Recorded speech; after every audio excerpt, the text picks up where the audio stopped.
podcast on real relationships. My name is Sophie Passon, and I am a relationship expert, international speaker, and best-selling author of the book Your Other Half. I decided to start this podcast because, in my opinion, relationships are currently not being portrayed as what they really are. Whether you're watching the news, TV, or on social media, the perception given to people is wrong. And my aim is to talk about what happens in the real world, talk about real stories, and listen to what real people think, do, or go through, as opposed to creating expectations of something that doesn't actually exist. I may not agree with everything that is being said by my guests, but it is their chance to express their opinions and their stories.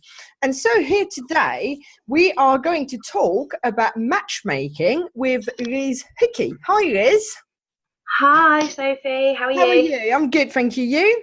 Yeah, really good, thank you. So can you tell us a little bit about yourself, please? Yeah, absolutely. So I'm the founder of Cupio, which is a personal matchmaking consultancy for professionals. And the reason I kind of wanted to get into matchmaking is I feel quite passionately, like yourself, about different relationships, about how relationships are coming across at the moment, and about how people have unrealistic ideals, and that how perhaps people stay in relationships which no longer serve them, and often become quite blind. So I'm quite passionate about helping busy professionals prioritize and invest their time in the right people for them. Yeah, I get that completely. So obviously you're a matchmaker, you're in the south of England, but Can you tell us a little bit more about what you do? So you just said, matching people, but how is that any good to anybody? Why is it beneficial to people? Okay, so I mean, I mainly work with professionals who they're very time poor. They've got such a busy life. We've all got such a busy life at the moment, and we're trying to juggle everything. And you know what? Dating or finding someone, dating is so tedious, but also in this day and age where everyone's online, everyone who's single is on a number of online dating platforms. And that's great because it's made people much more open to different ways of meeting people. However, it's made dating very, very disposable. Yeah, and I think the other thing that I've found as well is that because they're online, they kind of expect that they're going to meet the person online, and they forget that there's so many other ways and opportunities. Well, I think that most single people are online for sure, and I think that most people who come to use a matchmaker will have gone down that route, and they will have had some presence or thought about online dating and decided against it. Either maybe they want something a bit more discreet, or maybe they don't have the confidence and they need some guidance, or simply they've been on so many dates with incompatible people. The good thing about using a matchmaker is we can ask the really important, the really crucial questions that you just can't ask with someone when you're on a date with them. So go on, tell me some questions. Well, for me, my basis and what I think is crucial for kind of long-term healthy and happy relationships is about sharing the same goals, interests, and long-term aspirations and ideals of happiness, not in a relationship, because I feel quite strongly about that you have to be happy on your own as well, but happiness in life. And that for me is really important. So for example, say I've got a friend who's kind of mid-30s and she is wanting to have children, hasn't had yet. She can't go on a first date and say, right, I want to have a baby. Oh, are you looking for kids? It's kind of, that's automatically going to put the guy on edge because they've got someone in their mid-30s who hasn't got any children and have expressed an interest. But at the same time, if she doesn't ask that question, she's wasting time on a date when she knows that she wants a child going forward. Things like that. Or if someone wants to go traveling a lot and they want someone to go and travel, make memories with. So there's so many questions, so many kind of... Can I just interrupt a minute? You say about this traveling thing. I sometimes have to review online dating profiles for people. And I've got to say, I also look, not so much for myself, but just to see what people do and whether, they're doing it right or wrong. And one of the things I see every time is I like to go traveling, but also like to stay in front of a TV with a DVD and a bottle of wine. And this just seems to be the box. It's kind of standard. Everybody puts. And then absolutely, when you actually dig in a bit more and you realise they don't want to go traveling at all. My friend literally said this or something. my friend actually said she went on a date thinking, oh, this guy's going to be a great travel companion. She said, oh, so you like traveling? You're looking for a travel companion. Oh, am I? He'd forgotten he'd even written it on his profile. I think, but delving in deeper to the traveling aspect. Okay, so you get people who like to go on holidays and see the world and learn about culture, and you get people who like to go to Barbados and sit there. That's me, by the way. So, sit there and kind of enjoy the food and the drink and the views. So it's kind of what kind of traveling you like to do. What's important to them in life. Silly things like, so your bedroom at home, do you make the bed?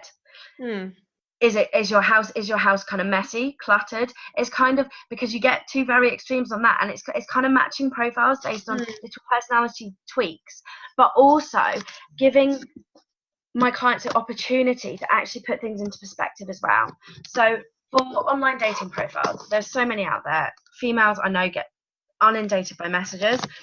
And you're scrolling through, you don't have time to look at all the messages or the profiles, and you're basically looking for something to rule someone out by. However, it could be something so small that actually isn't conducive to what your kind of happy relationship would look like, and it's something that if you met someone in person, or if you've gotten to know them through, I don't know, work or through another means, something that would literally have had no relevance. So I think where I profile my clients, I work closely to find out what's important to them and get them to understand what really is important to them, because they can be like, right, he needs to be 6 foot tall, he needs to be this, he needs to earn this much money. And I think this is especially in younger people, I suppose, but this is always the issue. It's appearance, it's stuff that can go, it's like the status, it's how much money they make, and it's nothing about the actual person, really. That's one of my comments. I get that's someone with ambition, but ambition is not stated. Absolutely. Well, ambition is, but it's another word that everyone throws about. It's about learning about what makes them tick in life. So is it competitive sports? What's their past been? So I delve quite deeply into my clients' previous relationships. So why they've ended, what they liked about that relationship, what they felt was missing, what their ex would probably say about them. We keep it casual, and obviously but it helps. I'm quite good at getting that kind of trust with my clients, so that they understand that it's not about judging them, but it's about really helping them find for them what kind of person they're looking for, because 9 times out of 10 they haven't realized what kind of person they're looking for, so they're automatically looking for the wrong person because they haven't actually taken the time to actually find out what truly is going to make them happy and what kind of lifestyle is going to make them happy. And obviously if you're conflicting in kind of serious life goals or life habits or interests, then not to say that opposites don't attract, because they do, and a lot of the time you could potentially live harmoniously with someone with different interests, but is that going to be as fulfilling as if you really found someone who really gets you and they're kind of connecting on a deeper level? The other thing I found, that's the thing as well, is that ultimately it's in the detail. People don't pay attention to the little details, but the little details are what make it. Well, for me, I mean, the idea of love and the expectations of love in relationships they're like fingerprints. They're completely unique to every individual. Now, without actually having someone come in and making you understand what your ideal, what do you expect from a relationship? How do you want to be loved? What's important to you? What isn't important to you? And then finding someone else who has the same values and the same kind of what makes them tick in relationships. That's not something that you tend to really get to know until you're in the relationship. By that point, you're probably blinded by stuff that's happened in the past or hasn't happened in the past. And by that point, it's too late. Whereas if you find that out before you enter into the relationship, you can save a lot of time and energy, and just make sure that you're really investing it in the right people. And I think I find it's really pertinent to help my clients really understand what love means to them and what they want from it. Yeah, and I think that one of the issues is sometimes people think they know what they want, and unfortunately, it's not. None of us do. None of us do, and I think sometimes it just helps having that kind of unbiased person to bounce ideas off. And I would never say you can't have what you want. Everyone deserves to have what they want, but it's finding out what be careful what you wish for. Almost, it's like decide what you want and make sure that that really is important to you. One of the first things I always come back to people, so they look after themselves, they look nice, and they look young. What happens when they're 80? No, this is it. I don't know. I haven't thought that far ahead yet. Do you know? It's that kind of thing. It's like, it's saying, right, you're investing. You're putting your hand in your pocket and you're coming to me because you are sick of. You want to find something deep, meaningful, and long term. So we're looking at the rest of our lives together here. So let's really find out what's going to be important to us, not only just now, but in 10 years' time, in 20 years' time, in 40 years' time. What do we want? And I think this is it. And sometimes what I've personally seen when I was going to say when I started, but before doing this, for the journey that led me to being where I am, was that I started by doing events for single people. Yeah, and unfortunately, the younger people were more looking at what the wedding photos were going to look like of a gene pool. And I get that, but, you know, as you say, if it's forever, you need to know whether you want to go traveling when you retire or not. You need to know what's important to you. And they don't look past the end of their nose, if that makes sense sometimes. Yeah. I mean, I would say that obviously there has to be attraction there, but what people forget. But there's attraction and chemistry is completely different. And you do not know if you're going to have that chemical attraction to someone until you meet them. And even the first time you meet them, you may not have it. It can develop over time. I was just about to say that. Sometimes you've got to be chemically attracted to someone who you wouldn't necessarily find them, they wouldn't be your ideal view of what attractive is, but there's the chemistry is there. And that's something that you can't put on paper. It's not there like bang when you first meet them. It's about really when you get to know the person. So I think it's just kind of managing expectations there as well. And I mean, the amount of time, I mean, we're all a bit superficial. We can't help ourselves. We are. And also in where everyone is online and there's so much access to other single people, you've got to kind of whittle it down somehow. You know, you haven't got time to look at or respond or go on all these dates. So I get it. And I mean, we're all just as bad, but I think it's just, if you look back, what I say to my clients is there a time where you perhaps maybe worked with someone who you didn't have anything, you didn't kind of find them attractive to start with, but as time went on, you started developing feelings for them, and it's not someone that you would have looked twice at to start with. And it's always a yes. It always is a yes. And I know it is for me as well. I think the other thing as well is a lot of times when you speak to people who have been together a long time and they say he or she is not at all the type I used to go for. Or they were all great. They were perfect when they were 16 years old, and now they've grown up together. So they've still got, well, the relationships that are good. They've grown up together, so they're still doing well. But no one looks the same as they did 10 years ago, 20 years ago, 30 years ago. And actually, it just becomes so unimportant. And even if you look back at relationships, maybe that haven't been the most healthiest I look back at my relationship history, and I look back and I think, wow, what did I see in him? Rose-tinted glasses is a huge thing. When you fall in love with someone, honestly, outer appearance, it will change. The chemistry in your brain will make you view them in a more attractive light. I think that's my personal experience.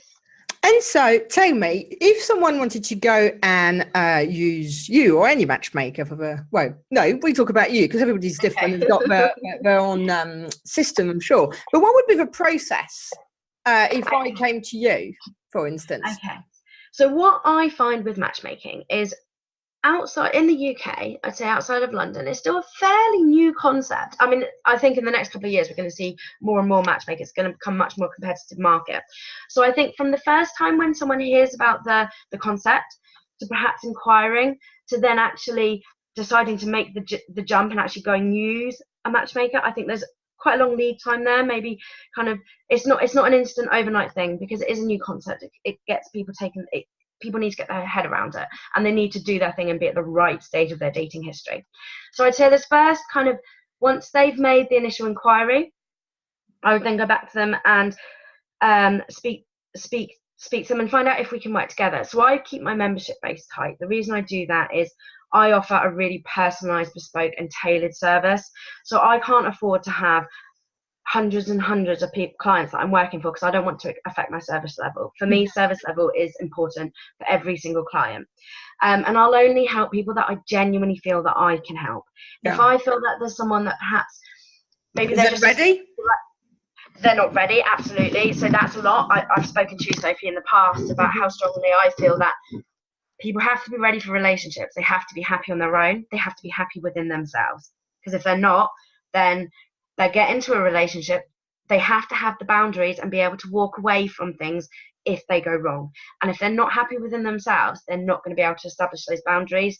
And they're going to be, if things start going on wrong, they're going to be clinging on for dear life rather than, and putting themselves in situations that they shouldn't be in, where they need to have the self-confidence and the self-worth to know what they deserve and to walk away from relationships that are no longer serving them. And that for me is really important.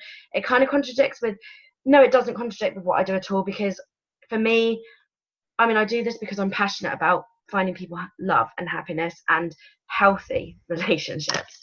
Yeah, and that's a very important point, because a lot of the time people get stuck. I mean, I ended up in a very unhealthy relationship completely by accident. But you've got to be able to walk away, and the longer you stay, the harder it is. And you get blinded. I've been completely blinded, where everyone is telling me something, and from an outside perspective, I could see something, but in my head, it would not click. And not until you're out of that situation do you actually see how blinded you were. And you just wonder how on earth did that happen? And that's scary for me. And I want to make sure that people are continuously checking in on their relationship as it stands. Not the beginning, not what they want, not what they're hoping for, but what is happening in the here and now. And I think this is it, when you said not what they're hoping for, because sometimes one of the problem is that they see what they want to see in a person, as opposed to, or they want to change them. Well, just like in your book, though, as well, about how you were talking about when we don't like people, and it's because there's an aspect of that we don't like of ourselves. Mm-hmm. I think it's also the opposite for relationships. Something that we're missing in ourselves, we then seek in other people. Yeah. So we project our own insecurities onto our partners, and we almost feel like if they penalize us for what we're insecure about, then they're fulfilling that hole, and it's just really dangerous. And it's just it's murky water. It's murky waters for me, and I just want to make sure that all of my clients are ready for the best, the most healthy and happy relationship of their life. So and we've got this opportunity. People find themselves in their 40s, 50s, 60s, and I didn't want to be alone at this age, but it's amazing, because they've got the opportunity to really live the whole relationship, the honeymoon period. They've got the rest of their lives to really kind of build something. And guaranteed, if you'd met that person 30 years ago, of course, you've got a great relationship based on love, trust, everything you've built together. But it's a journey, and people forget that. You know, I mean, in my particular case, for instance, I was often told I was a commitment phobe when I was younger. I wasn't a commitment phobe. I wasn't ready to be in a proper relationship, so to speak. And it was a journey. And, you know, we don't have to conform to that mold of getting married and having kids at whatever age. No, absolutely. Especially, and what if you can't have kids anyway? But what I'm trying to say is, you know, it is a journey, and we shouldn't forget that. Absolutely. And people tend to think that they have to be in relationships. They feel like, and what you're finding, what I'm finding a lot at the moment is there's kind of a lot of single people that have been alone for a long time.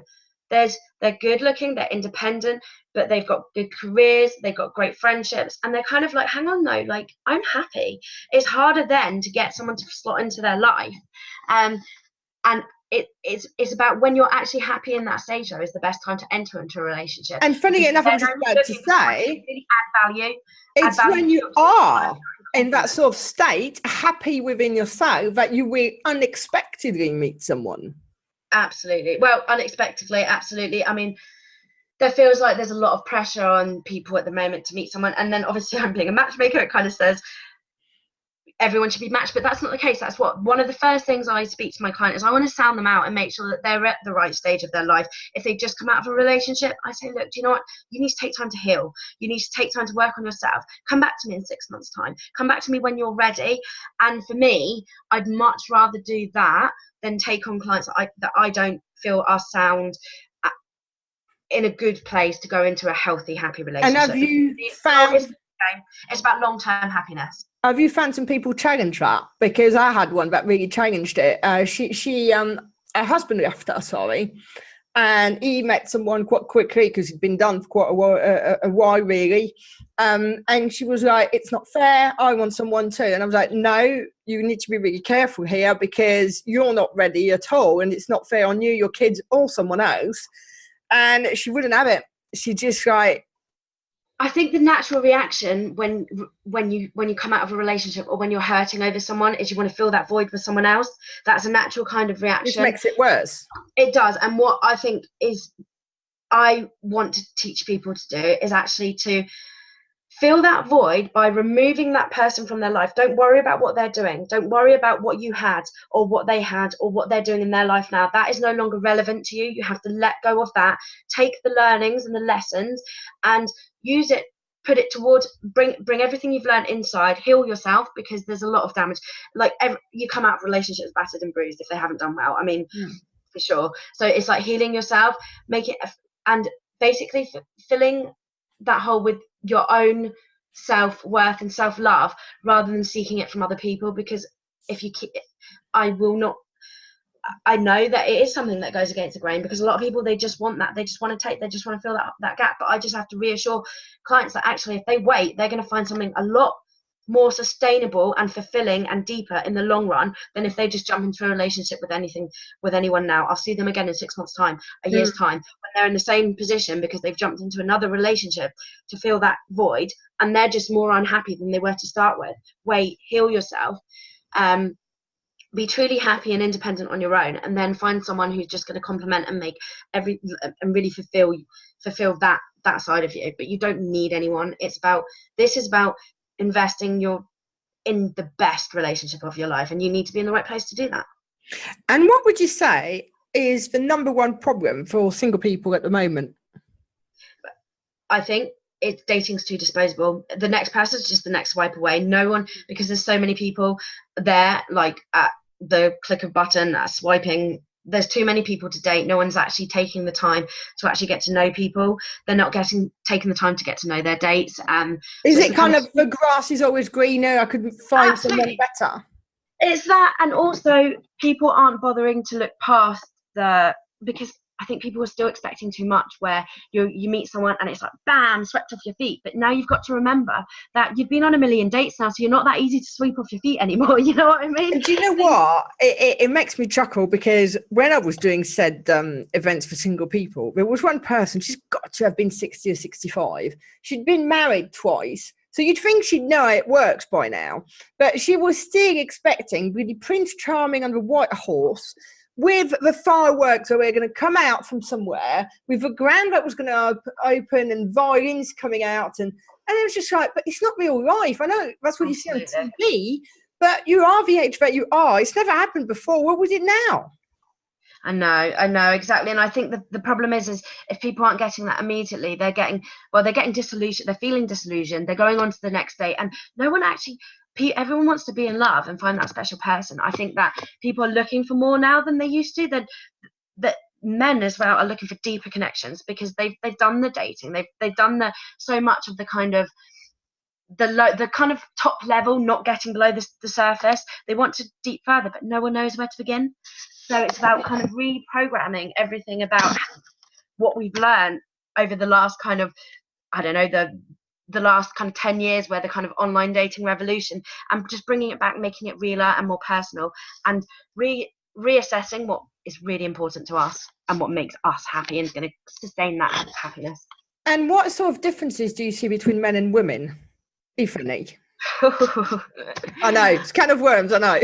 Yeah, so many. What I would say is that whereas I think when traditionally in the kind of singles world, men have always had the upper hand, I feel like that's flipped now.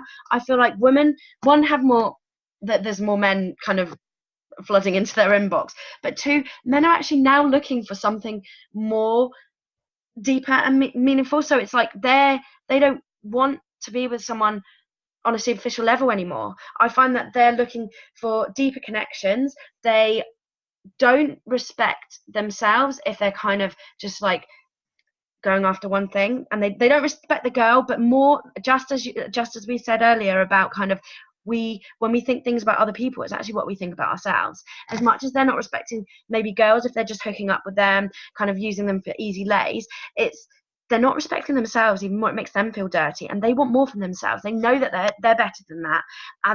So I would say that the balance has kind of flipped.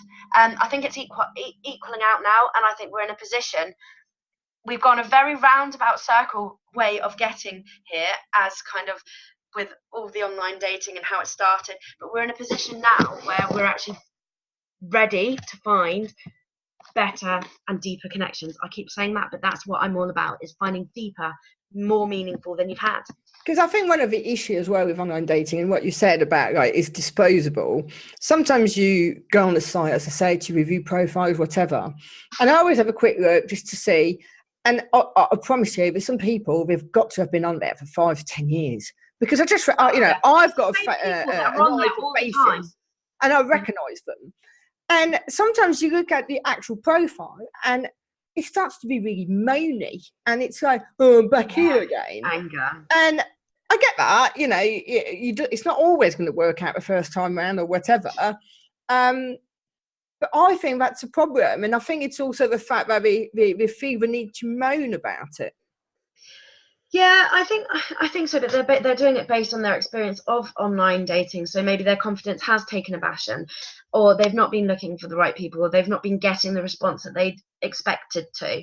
So I think it's kind of, I understand why they're doing it, and I think the people that are moaning on their profiles are the people that are obviously not getting out of online dating what they want to get out of it. So they're the kind of customers for you. Exactly. Exactly. So yeah, I mean, but for me as well, a huge aspect is the time saving. Is everyone wants to outsource everything. We're so busy, we've got so much to do, and whereas dating has become such a chore, it takes a long time. And it's a shame, because really, it's about, again, the journey and embracing it and enjoying it. I think people put themselves sometimes under too much pressure, and also expect too much. Well, I think by using a matchmaker, you can kind of date in the confidence, knowing that your matches that you've been put across you've got long-term compatibility potential. So you can kind of let go a little bit. You don't have to worry so much what about this, that, and the other thing. You just can let it flow a little bit. You can step back and think, right, this is being taken out of my hands now. This has been dealt with for me. I'm just going to go do what I'm told, go on these dates and see what happens. And you've got so much more chance of actually finding what you're really looking for and long-term happiness or even if you're not using a matchmaker, but you're really challenging yourself and making sure that you're challenging yourself to find out really what is important to you, and also having, sadly, to put a plan of attack in of how to actually go out and structure, because it is a job at the end of the day. At the dating and relationship finding everyone is finding it does take time. As you say, it's like looking for a job, as it were. Yeah, absolutely. We are actually getting to the end of our time. So my last question for you would be, what would you actually say to someone thinking of using a matchmaker? Because not everybody who's going to listen to this is in the south of England, so obviously they may not be perfect for you. No. Or the other way round, but what should they ask? What should they do in order to find the right matchmaker for them? I think it's a good place to kind of ask themselves what they're actually looking for. But then I would expect a good matchmaker to actually challenge them on what they're looking for. If you've got a matchmaker who just says, yep, no problem, I can get you this size 10, 23-year-old blonde, beautiful girl, I can get you, and it doesn't matter that you're 69, I'm sure we can do that, no problem, then I would be a bit wary. Hang on a minute, are they just trying to get the numbers, match me up? I think find someone who is genuine and who, one, you build a rapport with, someone that you trust, because you need to give them a lot of information about yourself, and you need to be sure that they're not going to then share that information with other people. So obviously trust is important, building a rapport is important, but also get your money's worth, and by getting your money's worth, you need to be challenged, because you need to look inside yourself, and the best way to look inside yourself is having someone there to help you. No, I can understand that. Well, Liz, thank you so much for your time today. No worries. Thank you for having me. That's all right. It was lovely talking to you. And for everybody else, I hope you enjoyed the show. And if you have, then please subscribe and leave us a review and come back for the next episode. Thank you.